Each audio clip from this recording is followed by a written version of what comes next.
Good morning mga lods. Ayan, nandito na si Super Andre sa farm, no? Ligtas na tayong nakauwi galing dun sa pagbiyahe natin sa Diadi, Nueva Vizcaya. Ayan mga lods. Ngayong araw mga lods ay pipili tayo dito ng ipapadala natin sa isang buyer natin sa Isabela, no? Umawit sa atin, nakikiusap kung meron pa daw ba tayong whites.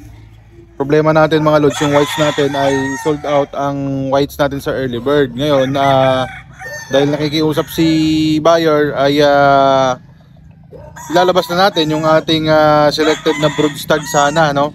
Bawas-bawasan natin kasi marami naman yon. 6 naman ang naselect natin brood stag ng white. So dalawa lang naman pinapakiusap niya mga lods. Hanapan ko siya ngayon. Actually may nilabas na ako dito. So mamaya off cam lang namin i-spar to kasi bawal sa YouTube yung yung spar. Pag nakusundahan niya, ipapadala natin sa kanya mga lods. So nandito tayo ngayon sa ating farm. Today ay Sunday, no? At tayo ay maghahanap or magse-select ng ipapadala natin kay buyer natin Marion sa Isabela. Ayan. So tara mga lods, silipin natin ang ating mga ilalabas na puti.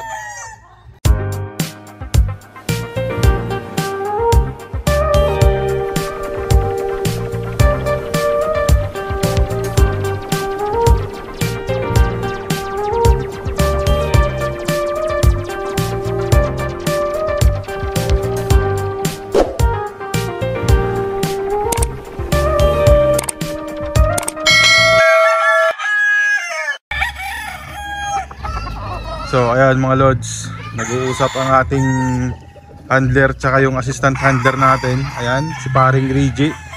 Ayan mga lods, ang bago nating handler dito si paring Rigi tsaka si assistant handler natin si Manong Pinoy. Ayan, sila ay mga kababayan din natin, no? Mga Bisaya din yan, mga taga Masbate at taga Negros. So ayan, ayan ang kanilang mga inihipo-hipo. Yan yung ating panlaban sa Agbi, no? Sa 5 stag ng Agbi sa Aringay, La Union. So dahil ubos na rin talaga ang ating mga early birds, yun, yung mga yan ay mga selected brood stags yan, no? Bawas na muna tayo ng brood stag natin. Bukan muna natin sila para mas maganda rin kasi tested bago natin i-breed, no? So ayan, yung isang block natin pala mga lods, winner na yung isang kapatid niyan, nanalo sa ilim sa WPC. Ayan. So itong hawak ni paring Rigi, yan ay ating 5K sweater na seed fowl, no? Or straight 5K sweater line yan. So subukan natin, kapag lumusot yan, dun natin siya paramihin ulit. Meron pa naman tayong iniwan doon, yung isang 5K sweater na galing kay Kuya Rugby. Ayan. Ayan, meron tayong mga bulik din dun sa dulo mga lods, oh. Ito, hindi na ito papasa early bird dito pero maliit na manok, nasa 1650 lang. So alanganin yan, siguro kung may mga magkakagusto dyan, pwede yan. 310 310. Itong bulik natin, ayan. Ayan, goods yan, bulik natin na yan mga lods. Local yan. Ito early bird din na gray. Ito nagtataka ko rito maganda hipo, maganda katawan, pero nasa 1650 lang din ang timbang niya. Magkakapares yan ng kapatid niya. Actually 3 yun sila mga lods. Oh, ang ganda ng hipo niyan. Ang ganda ng katawan niyan, pero yun nga, kulang sa timbang. Kulang ng 50 grams para pumasok sa qualification ng ng timbangan. Yan puti natin, oh. Formado, oh. Wow na wow, oh. Yan. Yan naman mga lods, local yan, local band yan. So yan ang ating ihanda sa season 2 ng Agbi. Nasaan na yung isang gray, pre? Ayun, yung gray na maliit. So meron dito pala isang gray mo na lods, oh. Bali 3 magkakapatid na gray yan. Yan, mga nasa 1.6. Maliliit na mga manok to. Ayan. Kung may magkakagusto dyan, pwede na yan. 3-10 na lang yan dahil maliit naman. So pwede yan sa mga ano lang, mga hindi sasali sa derby. Yung mga pang 2 weeks pwede yan. Hanapan nyo lang ng kaulutan yung maliit. Nasaan na yung puti natin, pre, na ano? Ay, ito pala. Dito. Nandito yung puti na pinili ko para sa Isabela. Ayan mga lods, oh. Ayan.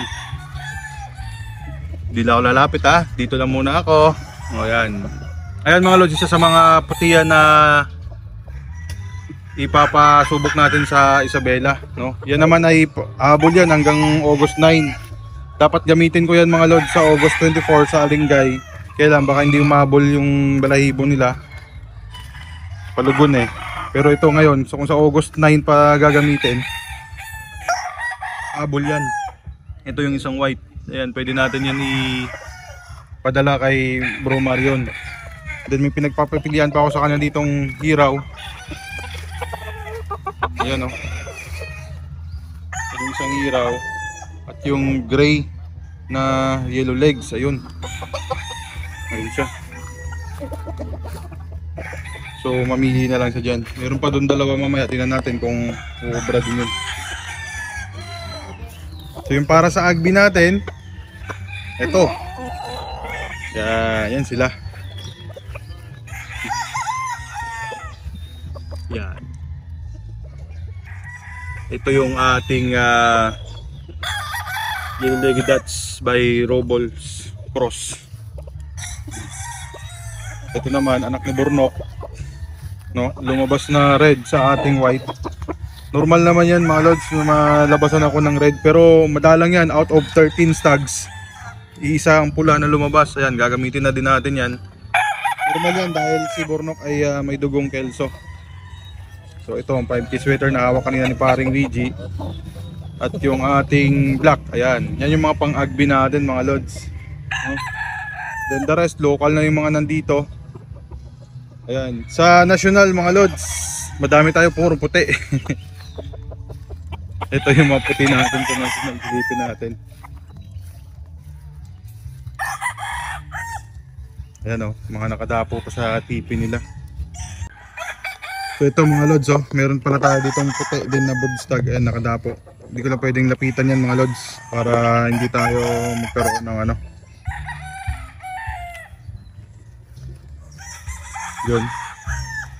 Yun mga lods yung ating mga whites na national. So yan mga lods, oh. Yan, madami na yan sila dito mga lods. Yun pa, mga nakadapo. Yan. Ito. Yan. Dami yan mga lods, oh. Yan.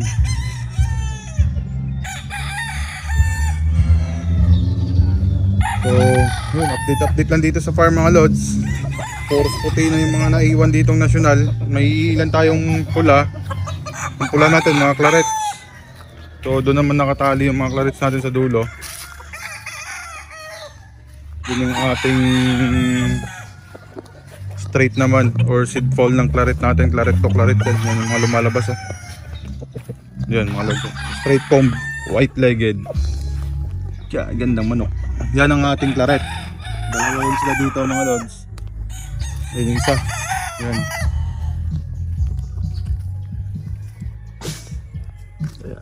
Yan yung ating claret mga lods. So hindi yan natin nire-release kasi gagamitin natin yan. Bubroodstagin natin yan. Paramihin natin mga lods. Ito, puti nating national. Ayan, medyo matured na sila, oh. Ito pa. Ayun pa mga lods. So yun lang.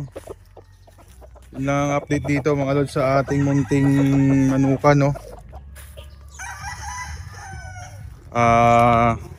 Maya lang i-spar natin off cam yung ating ano, yung ating mga puti. So So mga lods, pogi rin yan, no? Yan. Pero local yun. Gagamitin natin yun sa event ng local. Ayan. Dito sa paring Reggie. Ayan. So gusto ko lang pala mga lods pasalamatan ang lahat ng subscriber natin, no? At